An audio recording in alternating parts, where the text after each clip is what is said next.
turns out there's only ever been 3 black holes that have held the title of the closest black hole to Earth known. And in this video, we're going to dive into the science history books to figure out how we actually found those black holes and how close they actually are. But first, I feel like it is my civic duty to remind people that there is absolutely nothing to fear from black holes. We are not getting sucked into one or towards one.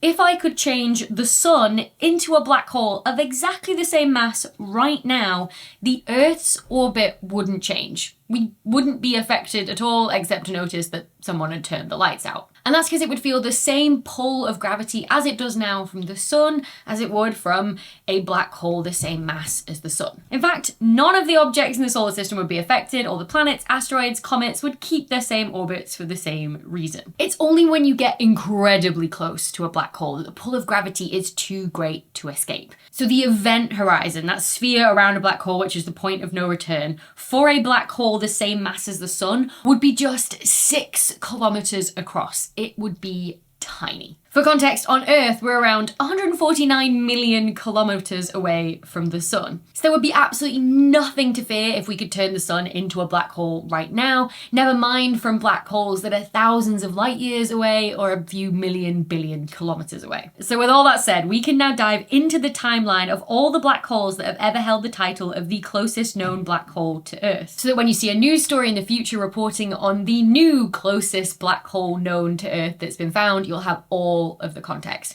And if you're anything like me, staying up to date with the latest news will be really important to you. But let's face it, getting a balanced perspective on news stories, that splits facts from opinion, can be really challenging, especially for complex issues like climate change. For example, new research recently reported the Atlantic Ocean's currents are slowing down. The AMOC plays a significant role in regulating the weather and can have widespread impacts on the global climate system if it changes in any way. Key word though being if.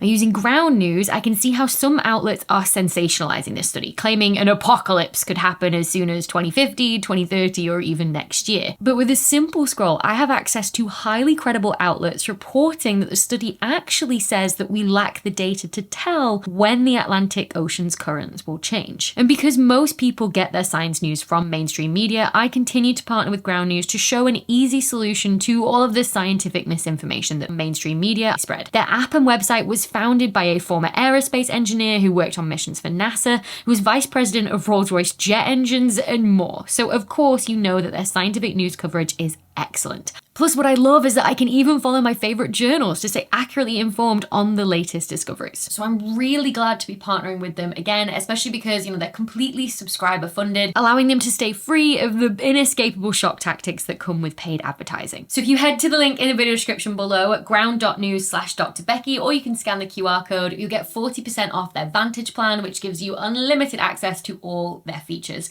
So thanks again to Ground News for sponsoring this video. And now let's dive into those history books and start in 1972 with the discovery of Cygnus X-1, the very first black hole ever discovered, which was a big claim, and it wasn't accepted overnight. In fact, it took 7 years to be first even identified for what it was, and about 11 years since its discovery to actually be accepted as the very first black hole ever discovered. Because it was first detected in 1964 by an X-ray survey, which happened to record 8 new sources of X-rays in the sky. Now, this work was published in 1965 by Bowie and collaborators, and the eagle-eyed among you will also notice that one of the sources that they reported on was in the constellation of Sagittarius, close to the galactic center.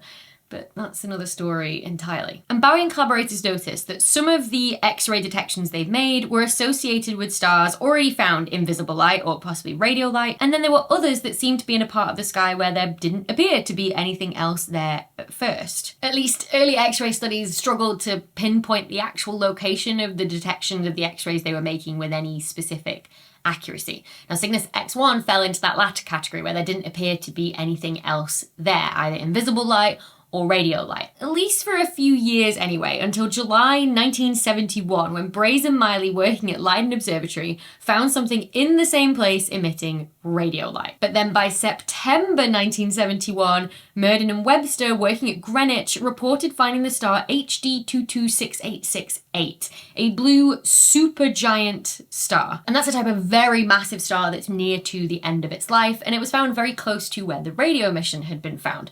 And no one really questioned that, but they did question whether the X-ray object that had been found had actually anything to do with this star or not. So Murden and Webster continued studying this star further, and in 1972 published this work showing that the light from the star was Doppler shifted. We all encounter Doppler shifts in our day-to-day lives on a regular basis. As ambulance sirens race towards and away from us, for example, we hear the change in pitch of the sound waves as they are squashed to a smaller wavelength moving towards us and stretched out to a larger wavelength moving away from us. You can hear this at racetracks as cars zoom round and past you, or even just like standing on a bridge over a really large road like a motorway or a highway if you're in America. Like, you can hear it as the cars come towards you and then move away from you again. And the same process can also happen to light as well. It can get stretched out to longer wavelengths and become redder, or squashed to shorter wavelengths and become bluer. And the amount of stretching or squashing of that light that you see or that you hear, if it's a sound wave, like, depends on how fast the object is moving. Now, Webster and Murden reported that this star, HD 226868, was redshifted and blue shifted periodically every 5.6 days. So it must be orbiting something to be periodic like that, and the light gets squashed and blue shifted as it comes towards you, and then gets red shifted as the wavelength gets stretched as the star moves away from you on its orbit around something. And this was a really crucial piece of evidence as well, because the X-ray light from Cygnus X-1 also varied in brightness with a period of 5.6 days. So clearly, as this star orbits whatever it's orbiting, that must also be generating the X-ray light as well. Now, from the amount that the light is blue shifted and red shifted, you can work out how fast that star is moving, and therefore how big the thing is that it's moving around. This is also how we find a lot of Jupiter-sized planets as well. You know, it doesn't matter how big the two objects are that are orbiting around each other, like, the physics is exactly the same. However, getting at that mass of the companion, the thing that this star is actually orbiting around, depends on a few unknown properties of the system. So first of all, it depends on the actual mass of that big blue supergiant star, but it also depends on the angle that the orbit is inclined to us as we're seeing it here on Earth. Are we seeing it completely edge on, so the speed that that star is moving at is the actual speed that it's going round its companion?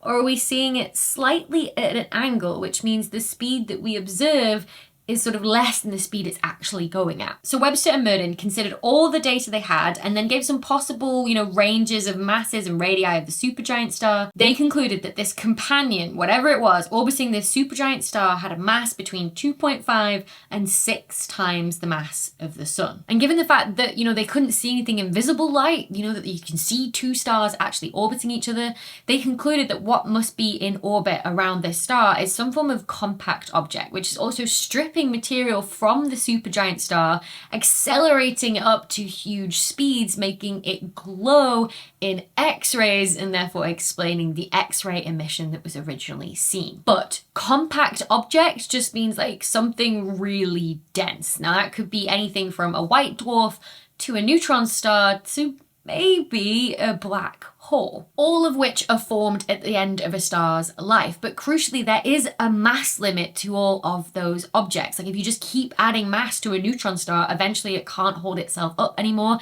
and it will collapse down into a black hole. That limit is around about 3 times the mass of the sun. It's called the Tolman-Oppenheimer-Volkoff limit. Yes, that Oppenheimer. And I've made a video about this before. If you want to check that out, I explain the physics behind where this number comes from. So given the fact this limit is around about 3 times the mass of the sun, and that Murden and Webster found a range of possible masses of anywhere from 2.5 times the mass of the sun up to 6 times the mass of the sun, it meant that it was pretty likely what they found was a black hole. And so the research paper ends with the most wonderful line, and I quote, "It is inevitable that we should also speculate that it might be a black hole. Now, just a month later in 1972, Tom Bolton, working at the Dunlap Institute, also published his observations of HD 226868 and found that same period of 5.6 days, and he concluded that the companion had to have a mass greater than 3 times the mass of the Sun,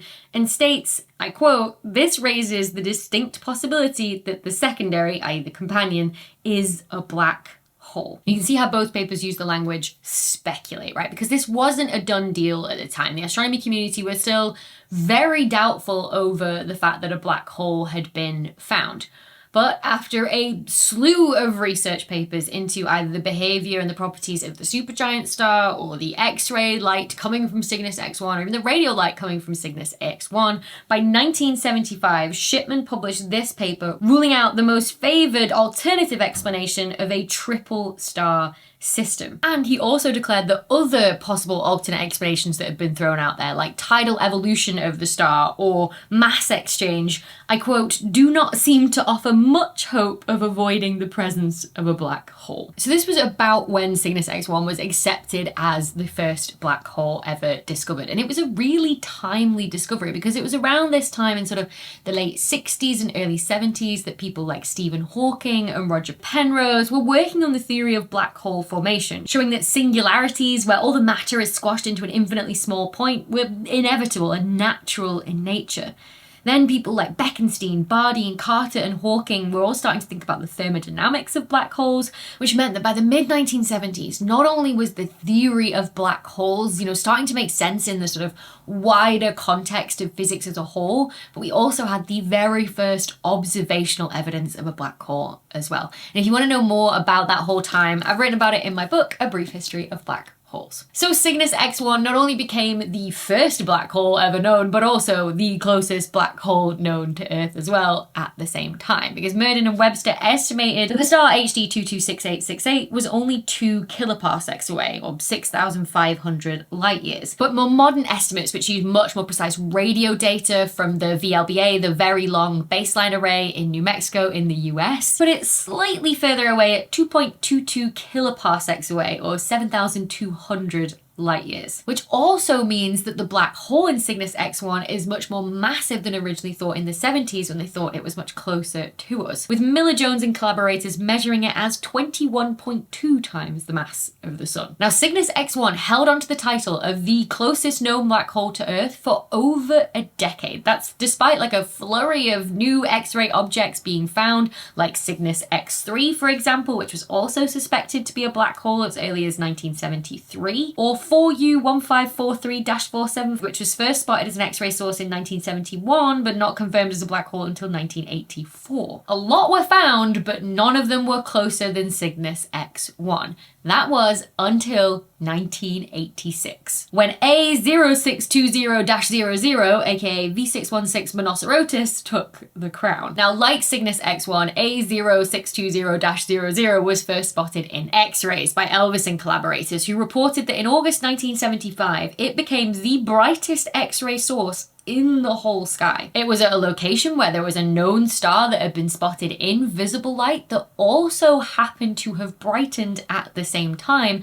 And back in 1917, Lilla had reported a similar brightening of the same star. Now, with all of this information, Elvis and collaborators suspected that this might be a black hole, but that wasn't confirmed until 1986, when McClintock and Remillard once again looked at the wobble of the visible star to get at the redshift, and therefore were able to find the mass of this unseen companion that this visible star was orbiting around, and estimated that it had to be greater than 3.2 times the mass of the Sun, i.e. it was a black hole. Now again, at the time, this star was thought to be at around about 870 parsecs away, or around about 2,800 light years, which is about half the distance of Cygnus X-1, although now, thanks to ESA's Gaia mission, we know that it's actually at a distance of 4,700 light years, making the modern estimate of V616 Monocerotis' black hole's mass 5.86 times the mass of the Sun. And so from 1986 onwards, V616 Monocerotis, or A0620-00 to give it its original X-ray object detection name,